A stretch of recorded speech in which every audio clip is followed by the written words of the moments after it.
30절부터 33절까지 우리가 큰 주제로 살펴보고 있는 게 이제 하나님의 일을 어떻게 할 것인가, 하나님을 일을 어떻게 할 것인가라는 큰 주제로 우리가 생각해 보고 있고, 지난 시간에 사명에 집중하는 예수님의 모습에 대해서 우리가 생각을 해봤습니다.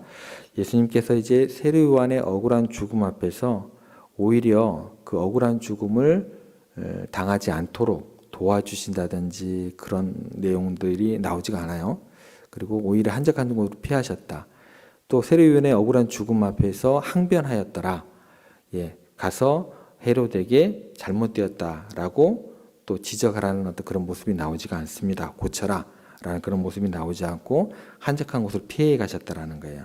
이것은 우리에게 굉장히 중요한 상징하는 바가 있다라는 것입니다. 예수님께서 이 땅에서 하실 일은 세례요한의 목숨을 지켜주기 위해서 오신 게 아니었기 때문에 그 죽음에 대해서 안타까워할 수 있는 시간적인 어떤 그런 여유가 없으셨다라는 거예요. 그곳에 머무를 수가 없었다라는 것입니다. 예수님은 우리의 구원을 위해서 또 십자가를 지셔야 했기 때문에 그 십자가에 집중하는 삶을 살기 위해서 더욱더 그 자리를 피하셨다라는 것입니다. 마찬가지로 우리가 하나님의 일을 한다라는 것은 어디에 집중하실 것인가, 이것이 굉장히 중요하다라는 거예요. 왜냐하면 하나님께서 내게 주신 사명에 대해서, 소명에 대해서 우리가 집중하지 않는다고 한다면 이리 끌려다니고 또 저리 끌려다니고 또 사람들 눈치 보느라고 우리의 시간을, 정말 소중한 거죠. 시간은 뭐예요? 생명입니다. 그냥 시간은 시간으로 끝나는 것이 아니에요. 하나님께서 우리에게 호흡을 주셨다는 것은 우리에게 생명을 주신 거예요. 그러니까 이리 끌려다니고 저리 끌려다니면서 사람들 눈치 보느라고 우리 인생을, 하나님께 주신 생명을, 시간을 우리가 낭비할 수 있다는 것입니다. 그래서 하나님께서 내게 주신 소명이 뭔가, 거기에 집중해야 된다는 거예요. 우리가 각자의 사명에 따라서 교회의 부름을 받아서 섬김을 행할 때도 마찬가지입니다. 여러분이 부름받은 또 그 사역의 일을 하는데 이곳 저곳 다 기웃기를 수가 없어요. 그러다 보면은 내가 정작 맡겨진 일 자체를 감당하지 못하는 그런 일이 생길 수 있다라는 것입니다. 내가 맡겨진 그 일에 집중을 하고 내가 그 일에 최선을 다하면 어떻게 돼요? 하나님께서 부르신 그 교회는 평안하게 하나님의 뜻 가운데서 운행될 수 있다라는 그 내용으로 지난 시간에 살펴봤습니다. 그러면 이제 오늘 두 번째 시간이죠. 어떻게 해야 하나님의 일을 할 것인가? 두 번째 생각할 주제는 뭐냐면 쉼도 하나님의 일이다라는 거예요. 쉼이 굉장히 중요하다는 내용으로 함께 은혜를 나누고자 합니다. 오늘 본문에 보면 한적한 곳에 가서 잠깐 쉬어라 라는 예수님의 말씀이 나옵니다. 하나님의 일에 대해서 그 사역의 특성, 사역을 더욱더 우리들에 대한 어떤 그 사명에 대해서 어떻게 우리가 포커스를 더 맞출 수 있느냐, 그 특성이 나오고 있어요. 어떻게 사명에 집중할 수 있느냐, 그게 뭘로 통해서? 쉼을 통해서 가능하다라는 거예요. 내가 돌아볼 수 있는 것은 쉼을 통해서 가능하다라는 거예요. 쉼, 안식, 이걸 통해서 나의 나됨, 또 오늘까지 내가 어떻게 또 하나님께 그 뜻에 합하게 살아왔는가, 그거는요 계속 달려가면서 그걸 찾을 수가 없다라는 거예요. 꼭 필요한 과정 가운데 하나라는 것입니다. 31절 말씀 저희가 한번 가보겠습니다. 다시 같이 한번 읽겠습니다. 시작.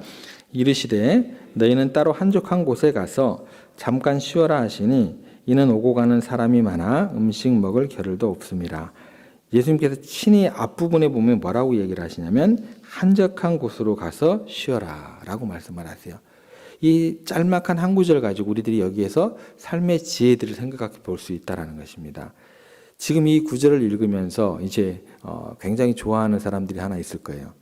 먹고 놀기를 좋아하는 분들 같은 경우는 이 구절을 예수님이 쉬라 그랬다. 놀자, 쉬자. 이렇게 이야기할 수도 있겠죠. 그죠? 잘못된 접근입니다. 제자들이 지금 어떤 상황 가운데 예수님께서 이런 얘기를 하셨는가 우리가 알아야겠죠. 제자들이 지금 어떤 상황이에요? 밖에 나가서 며칠 동안 복음에 대해서 전심전력으로 전도를 하고 죽도록 고생하고 온 상황이에요. 그리고 제자들이 한 것을 또 예수님께 일일이 우리가 이것도 했고 또 이것도 했고 이런 일이 일어났습니다. 그렇게 보고를 하고 예수님께서 그 이야기를 다 듣고 나신 후에 너희들 정말 고생이 많았다. 이제 가서 잠깐 쉬어라 이런 거지. 계속 쉬어라. 계속 쉬어라. 이 말씀이 아니다라는 거예요. 예수님의 명령은 그게 아닙니다. 그러니까 많은 수고를 하고 난 다음에 쉬라고 하신 거지 항상 쉬는 사람에게 또 쉬어라 이건 아니에요. 예, 항상 쉬었던 사람은 다시 일을 해야 되는 거죠. 예, 많은 수고를 한 제자들에게 너희들 고생했다. 잠깐 쉬어라. 이렇게 말씀하신 것입니다. 그리고 또 한 가지. 이 쉬어라 그랬을 때 아주 푹 쉬어라가 아니에요. 예, 아주 푹 쉬어라가 아니에요. 뭐라고 얘기를 하세요? 쉬어라 앞에 뭐라고 나오죠? 예, 잠깐. 우리들의 쉼이라는 것은요, 잠깐이에요. 잠깐. 그러니까 쉼이 잠깐이라는 건 뭐예요? 쉼이 일하는 시간보다 길어지면 돼요, 안 돼요? 안 돼요. 너무 많이 쉬시면 안 돼요. 일하시면서 하나님의 일을 하시면서 너무 쭉 쉬겠습니다. 그건 안 된다는 거예요. 잠깐 쉬어라. 조금 일하고 많이 쉬는 것, 이것은 잘못된 거라는 거예요. 쉼은 잠깐이어야 됩니다. 그러면서 예수님도 이제 한적한 곳으로 가셔서 그들과 함께 쉬시게 됩니다. 예수님께서도 쉬면서 더욱더 사역의 방향성에 대해서 정확히 잡아나가신다는 거예요. 쉼이라는 것은요, 사역하고 뗄래야 뗄 수 없는 거예요. 쉼도 뭐예요? 하나님의 일의 한 방편이라는 거예요. 쉼 따로 하나님의 일 따로가 아니다라는 거예요. 네. 그래서 우리 인생에 있어서 정말 중요한 것이 있다고 한다면 쉼의 문제를 잘 이해하지 못하면 어떻게 돼요? 나는 쉴 수가 없어, 쉴 수가 없어, 쉴 수가 없어. 어떻게 돼요, 그러면요? 방향이 삐뚤빼뚤 이렇게 돼버려요. 이게 이제 큰 문제가 되더라는 거예요. 건강도 망치고, 인간관계도 망치고, 제대로 주신 능력을 발휘할 수 없게 되는 거예요. 그래서 쉼은 뭐예요? 필수다라는 거예요. 그래서 진짜 하나님의 일을 잘하는 사람은요, 정말 잘 쉬어야 돼요. 계속 쉬면 돼요, 안 돼요? 안 되고요. 일보다 더 많이 쉬면 돼요, 안 돼요? 안 돼요. 그렇게 되었을 때 그 방향성이 제대로 하나님의 뜻 가운데서 이렇게 운행될 수 있다는 것입니다. 쉼이 없으면 하나님의 일에 절대적으로 방해를 받게 되어 있다는 거예요. 19세기 초 영국의 유명한 학자 가운데 헉슬리 교수라는 분이 있습니다. 더블린에서 개최되는 큰 학술에 참여를 하고 또 그곳에 굉장히 중요한 발제를 맡아서 가고 있었습니다. 근데 기차에서 내렸는데 그곳까지 가야 되는데 너무나 시간이 촉박한 거예요. 그래서 여기서 내리자마자 마차를 타고 갈 곳을 얘기하려 해주지 않고 빨리 갑시다 이렇게 재촉을 했어요. 그러니까 이게 마부가 빨리 갑시다 재촉을 하니까 자기도 물을 생각을 못하고 그냥 이리 하고 달렸던 것 같아요. 막 달리는데 이분도 그렇고 마부도 그렇고 어디로 가는가를 모르고 이제 말이 가는 대로 가는 거예요. 이제 이분이 이제 교수님께서 이상하게 느껴지는 거죠. 한참을 달렸는데 지금 어디로 가시는 거예요? 물어보니까 몰라요. 선생님께서 빨리 가라고 해서 달리고 있다라고 이야기를 했는데 앞불사 정반대 방향으로 달리고 있었던 거예요. 결국은 정말 중요한 발제가 있었는데 그 학설이 늦었다라는 것입니다. 어쩌면 지금 이 시대가요, 그런 것 같아요. 지금 이 시대의 속도가 굉장히 중요한 시대를 살아가고 있습니다. 스피드. 계속 속도전을 우리가 쫓아가고 있다는 거죠. 빨리 달려라. 그러다 보니까 문제가 뭐냐면 지금 우리가 어디로 달리고 있는지 그걸 몰라요. 예, 몰라요. 이거 그러면 심각해진다라는 거예요. 달리는 것 자체가 그냥 목적이 되어 있어요. 우리의 목적은 빨리 달리는 게 아니잖아요. 제대로 된 길을 하나님의 뜻을 따라가야 되는 게 우리의 목적이잖아요. 그죠? 무조건 빨리, 무조건 멀리 가자는 거예요. 공부도 많이 해야 되고 공부도 선행학습이 중요한 거고 막 빨리 해야 되는 거예요. 뭐든지 빨리 해야 된다는 거예요. 그런 생각을 하다 보니까 결과적으로 따라오는 결과가 뭐예요? 방향감을 상실하더라는 거예요. 방향감을 잃어버리더라는 거예요. 이 잃어버린 방향감을 찾고 유지하기 위해서 뭐가 따라와야 된다고요? 예, 쉼. 잠깐 쉬어라. 이게 따라와야 된다는 거예요.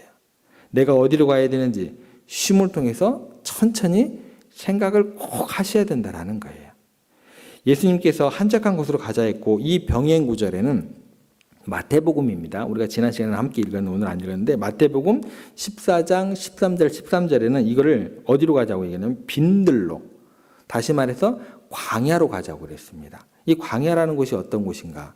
라고 한번 생각해 볼 필요가 있어요. 이거랑 같이 생각해서 빈들로 가셔서 예수님께서 어떤 생각을 하셨는가 좀 생각을 해볼게요. 예수님께서 지금 세례 요한이 죽임당한 이 위기의 순간에 왜 한적한 곳, 빈들로 가셨을까? 여러 가지 각도로 생각해 볼 수 있다는 것입니다. 그냥 아무렇게나 발걸음하지 않으셨다는 거예요. 가장 먼저 생각할 수 있는 것이 뭐냐면 세례 요한이 죽임을 당한 다음에 예수님이 활동했을 때 헤롯은 예수님을 누구라고 생각을 했죠? 예, 세례 요한이 다시 살아났다라고 이야기를 했어요. 그러면 헤롯 입장에서는 다시 살아난 세례 요한을 어떻게 돼요? 죽여야 돼요. 그죠? 죽여야 돼요. 세례 요한을 죽였는데 또 살아났어요. 그럼 죽여야 되는 거예요. 헤롯 입장에서는. 죽임당한 요한이 살아났다 이렇게 했던 게 세례 요한 생각이었습니다. 그러면 헤롯은 예수님을 세례 요한으로 생각을 하니까 예수님을 또 잡아 가두어야 되는 그런 상황이 전개가 될 거예요. 그래서 예수님께서는 헤롯의 손을 피해서 도망가신 것일 수도 있다라는 거예요. 여기서 잡혀버리면 어떻게 돼요? 예수님 생각에서는 3년 정말 열심히 십자가를 향해서 달려가야 되는데 그 공생의 짧은 시간 가운데 모든 걸 해야 되는데 그 잡힘이 주어지게 되면 방해를 받을 수 있기 때문에 빈들로 헤롯의 손이 미치지 않는 곳으로 피신하신 것일 수 있다는 것입니다. 또 한 가지는 빈들로 갔다 해서 빈들은 누가 사역했던 장소죠? 광야에서 세례 요한이 사역을 했던 장소예요. 세례 요한이 활동했던 장소. 많은 무리들이 세례 요한에게 왔죠. 빈들로 광야로 찾아올 때 그곳에서 세례 요한이 했던 것은 뭐냐면 회개의 복음을 전파했던 곳이 광야였다라는 거예요.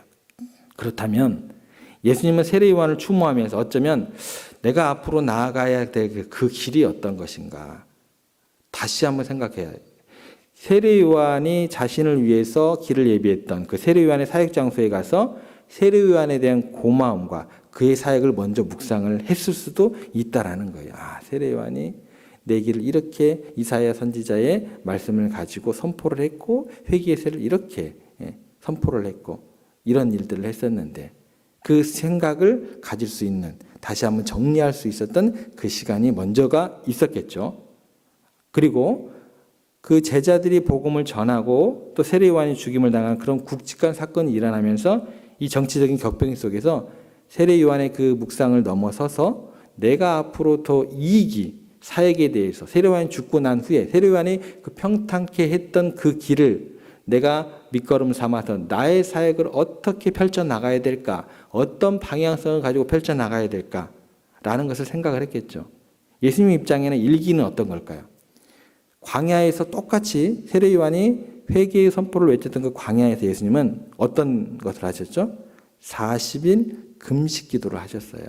40일 금식 기도를 하시면서 당신의 사역의 그 방향성을 구성해 나가셨기 때문에 이렇게 제자들이 열심히 사역하고 돌아와고 한 가지 사역이 끝나고 또 더해서 정치적인 격변기, 세례 요한이 죽음에 대해 이르게 되는 그런 정치적인 격변기에서 한 텀을 끝내고 나서 제2 텀을 어떻게 내가 구상해 나가고 어떻게 내가 그 발걸음을 방향성을 가지고 나가야 될까?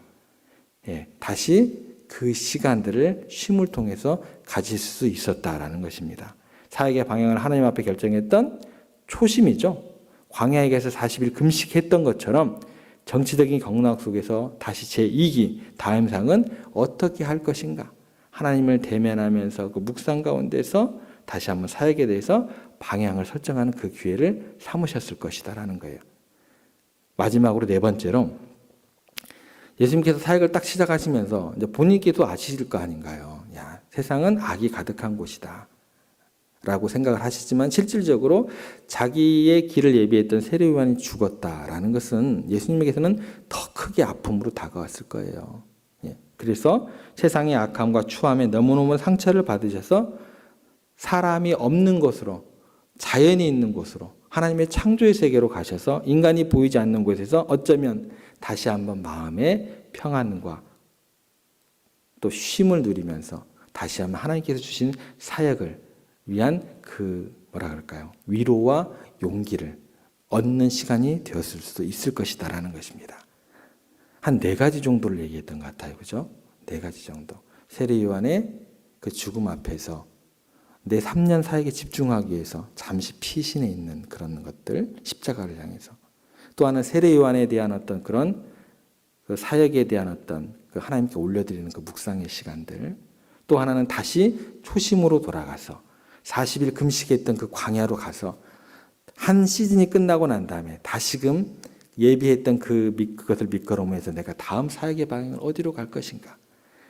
자기가 생각했던 그 세상의 악이 더욱더 만연해 있던 그런 모습 가운데서 사람들로 인해 상처를 받고 사람들로부터 힘들어하는 그 모습을 잠깐 떠나서 하나님으로부터 주어지는 위로와 평안을 얻기 위해서 자연으로 가셔서 다시 하나님과 대면하고 위로와 주시는 용기를 얻고 다시금 제2 사역을 준비하시는 그런 모습이 될 수 있겠죠. 쉼이라는 것은요. 쉼이라는 것은 이렇게 아무 의미 없이 버리는 시간이 아니다라는 거예요. 어쨌든 이 모든 가능성을 열어놓고라도 예수님께서는 이 복잡한 세상에서 그 바쁜 일정 중에서도 쉼의 시간을 제자들에게 명령을 하셨습니다. 또 본인께서도 쉬러 가셨다는 거예요. 이 쉼은 그래서 어떻게 돼요? 선택이 아닌 필수입니다. 필수예요. 꼭 쉬셔야 돼요. 여러분, 우리는 어느 순간 하나님의 호출 신호가 필요할 때가 있고 하나님의 연락이 들릴 때가 있습니다. 아무리 우리 일상이 바쁘고 일이 바빠도 꼭 한 번은 들어야 하고 그런 귀한 말씀이 우리 가운데 있어야 된다는 거예요. 돌아볼 수 있는 시간, 그 말씀을 묵상할 수 있는 시간, 그게 쉼이다라는 거예요. 예. 어느 전화번호 책에 이런 글이 실렸던 것이 있다고 합니다. 제목은 아무리 바빠도였습니다. 현재 하고 있는 일이 바쁘다는 이유로 전화를 받지 않는 일이 없어야 합니다. 전화의 내용은 지금 하고 있는 일보다 오히려 급한 용무일 수도 있기 때문입니다. 달린다고 해서 우리가 온전하게 일을 잘 감당한다라는 보장은 없다라는 거예요. 우리가 아무리 바빠도 하나님께로부터 오는 말씀, 그 신호를 들어야 됩니다. 그런데 우리가 바쁘다. 그러다 보면요, 내가 신앙생활을 하는 것인지, 교회에 일을 하러 오는 것인지 몰라요. 진짜 몰라요. 왜냐하면 그것이 더 결정적으로 중요한 일일 수 있기 때문에요. 왜요? 하나님의 음성을 듣고 그 음성이 세밀하게 귀를 기울일 수 있는 시간이 필요하다라는 거예요. 엘리야가요, 굉장한 승리를 거두고 난 다음에 아합 왕이 마차를 같이 타고 가자 그래요. 근데 너무나 기쁜 나머지 엘리야가 마차 따윈 필요 없습니다. 막 뛰어가요. 마차보다 더 빨리 뛰어가요. 그 어르신이. 예. 그러다가 그런 어떤 기쁨 가운데 있다가 한순간에 꼬꾸라져 버립니다. 나 죽여주십시오. 그러면서 주저앉아 있을 때 그때 또 세미한 또 음성을 듣잖아요. 꼬꾸라지는 것도 하나의 쉼으로 연결되었고 그것 가운데 다시 주신 하나님의 위로와 공급하심을 통해서 다시 일어나는 어떤 엘리야의 모습을 보게 됩니다.